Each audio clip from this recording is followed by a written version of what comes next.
আপনাদেরকে দেখাচ্ছি fish finger ভেটকি। ফিশ ফিঙ্গার ভেটকিটা কম বেশি হয়তো সবাই জানে যে জিনিসটা কীভাবে তৈরি করা হয়, তার প্রসেসিং কী। তারপরেও আমি আপনাকে দেখাবো যে একটা ভালো প্রসেসিংয়ে যদি ফিশ ফিঙ্গার ভেটকি যদি আপনারা খেতে চান বাড়িতে, তাহলে সেটা কীভাবে আপনারা তৈরি করবেন। তো ভিডিওতে সম্পূর্ণভাবে আমাদের সাথে থাকুন, আর ভিডিওটা একদম কাট ছাট না করে ভিডিওটা পুরো সম্পূর্ণ দেখার চেষ্টা করুন। আশা করি আপনাদের ভালো লাগবে। আর যদি ভিডিওটা ভালো লাগে তো আমাদের ফেসবুক চ্যানেল আছে, সেখানে গিয়ে লাইক, কমেন্ট অ্যান্ড শেয়ার করে দেবেন। আর যারা ফেসবুক থেকে দেখছেন তারা যেন চ্যানেলটাকে ফলো করুন।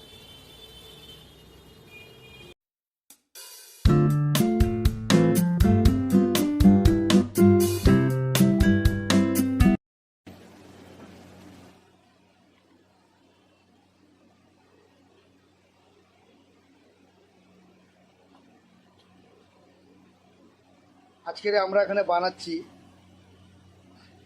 ভেটকি দিয়ে ফিশ ফিঙ্গার।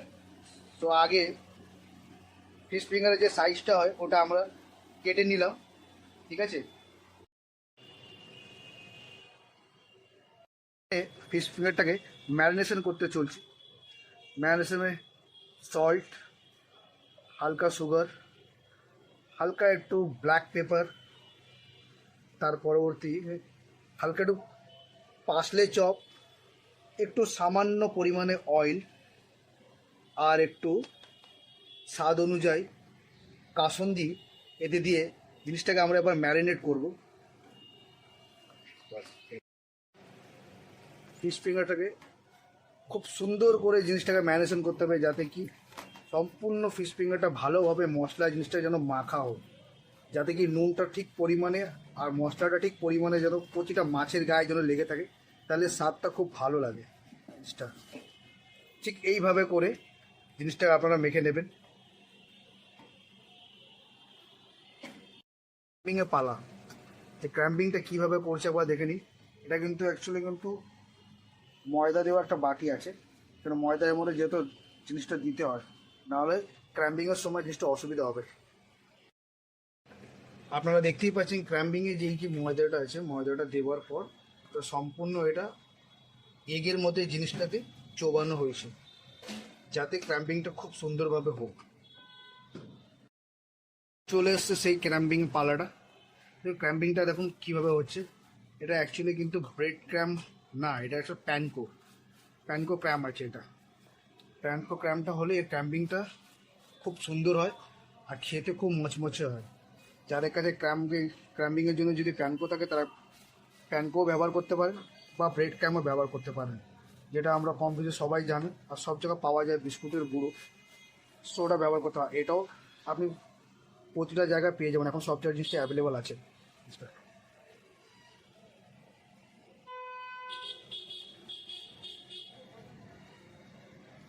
দেখুন জিনিসটা কত সুন্দর লাগছে, জিনিসটা দেখতে একদম সম্পূর্ণ চারোদিকে জিনিসটাকে সুন্দরভাবে জড়িয়ে ধরছে, যাতে জিনিসটা ফ্রাই করার সময় একটা খুলে যাবে না, জিনিসটা সুন্দরভাবে ক্রিস্পি হবে। জিনিসটা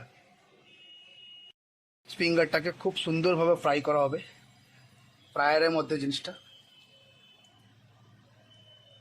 তেলটাকে আপনাকে সম্পূর্ণ ভালোভাবে জিনিসটা হিট করে রাখতে হবে, যাতে সুন্দরভাবে জিনিসটা ফ্রাই হোক। তেলটা যদি ঠিকঠাক যদি হিট না থাকে তাহলে ক্র্যাম্পিং খুলে যাওয়ার চান্সেস থাকে। তো দেখুন কি সুন্দর জিনিসটা ফ্রাই হচ্ছে।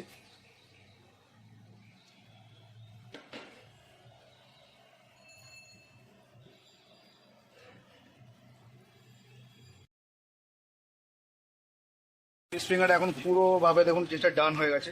জিনিসটা দেখতে দেখুন কালারটা কত সুন্দর গোল্ডেন কালারে এসছে জিনিসটা।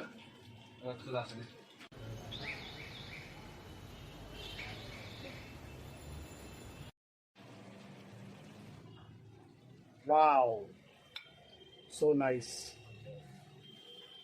ফিশ ফিঙ্গারটা ফ্রাই হয়ে গেলে এইটা অ্যাকচুয়ালি একটা ডিপ সস। ডিপ সস এটাকে ফিশ ফিঙ্গারের সাথে খাওয়া যায়, খুব সুন্দর লাগে।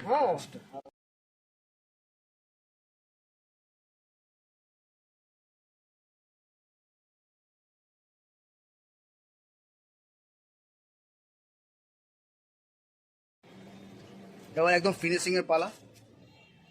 ফিশ ফিঙ্গারটা দেখুন, এর কালারটা কত সুন্দর এসছে, আর খেতে খুব সুস্বাদু লাগবে। আর একদম পুরো খুব সুন্দর ক্রাঞ্চি ভাব একটা আছে ফিশ ফিঙ্গারটার মধ্যে।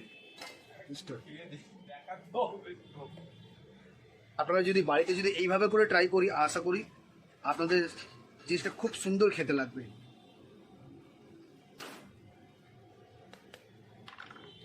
So nice.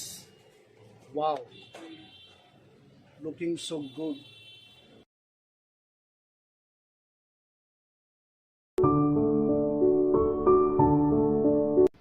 আশা করি ভিডিওটা আপনাদেরকে খুব ভালো লেগেছে। সো যদি আপনাদের ভালো লেগে থাকে তো আমাদের ইউটিউব চ্যানেলটাকে প্লিজ সাবস্ক্রাইব করে দেবেন। আমি আবার পরবর্তীকালে আপনার জন্য একটা নতুন ভিডিও নিয়ে আসবো। ততক্ষণের জন্য ধন্যবাদ।